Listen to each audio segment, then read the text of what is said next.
Assalamualaikum warahmatullahi wabarakatuh dan selamat pagi. Di sini saya akan mempresentasikan materi yang berjudul kompensasi dan proteksi evaluasi kinerja, kompensasi langsung dan tidak langsung. Yang pertama, kita akan membahas pengertian dari kompensasi. Kompensasi adalah balas jasa yang diberikan oleh organisasi atau perusahaan kepada karyawan yang dapat bersifat finansial maupun non-finansial pada periode yang tepat. Sistem kompensasi yang akan mampu memberikan kepuasan bagi karyawan dan memungkinkan perusahaan mempekerjakan dan mempertahankan karyawan. Yang kedua, fungsi kompensasi. Yang pertama, penggunaan SDM secara lebih efektif dan lebih efisien. Kompensasi yang tinggi pada seorang karyawan mempunyai implikasi bahwa organisasi memperoleh keuntungan dan manfaat maksimal dari karyawan yang bersangkutan. Karena besarnya kompensasi sangat ditentukan oleh tinggi atau rendahnya produktivitas kerja karyawan yang bersangkutan. Yang kedua, mendorong stabilitas dan pertumbuhan ekonomi. Sistem pemberian kompensasi yang baik secara langsung dapat membantu stabilitas organisasi yang secara tidak langsung ikut andili dalam mendorong stabilitas dan pertumbuhan ekonomi. Selanjutnya, yang ketiga, tujuan kompensasi.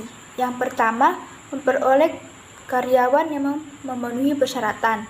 Yang kedua, mempertahankan karyawan yang ada. Yang ketiga, menjamin keadilan. Selanjutnya, yang keempat, bentuk-bentuk kompensasi perusahaan. Yang pertama, upah atau gaji. Yang kedua, intensif. Yang ketiga, tunjangan. Dan yang keempat, fasilitas. Yang kelima, jenis-jenis kompensasi. Yang pertama, kompensasi finansial secara langsung. Beberapa hal yang termasuk dalam kompensasi finansial secara langsung ini yaitu bayaran pokok, bonus, dan laba juga termasuk dalam kompensasi jenis ini. Bayaran tertanggul juga bisa dikategorikan pada jenis kompensasi ini. Yang kedua, kompensasi finansial secara tidak langsung. Kompensasi ini juga disalurkan melalui program-program proteksi berupa asuransi ataupun juga bayaran ketika cuti. Fasilitas seperti tempat parkir atau kendaraan yang diberikan perusahaan juga dikategorikan sebagai kompensasi finansial secara tidak langsung.